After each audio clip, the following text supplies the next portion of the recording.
Ég heiti Anna Rósa Þrastardóttir og ég er 17 og verða 18 í næsta mánuði. Þegar ég er að synda, mér líður bara miklu betur þar heldur en nokkur staðar annars staðar.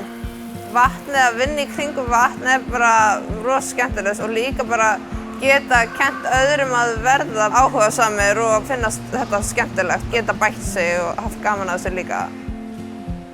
Í framtíðinni langar mig aðallega að verða sundþjálfari, en það er kannski ekki það mörg nám í boði, þannig að ég þarf í rauninni bara að grípa hvert tækifæri sem ég hef bara til þess að ná að gera hlutina sem ég langar að verða og vinna fyrir þeim. Stjórnvöld þurfa að breyta þessu. Vera með nám sem stendur til boða fyrir fatlaða og boðið upp á þá hluti sem er hægt að bjóða upp á til þess að ýta fólki lengra í því sem það vill verða og láta eins marga hluti vera mögulegir og fræðilega eftir.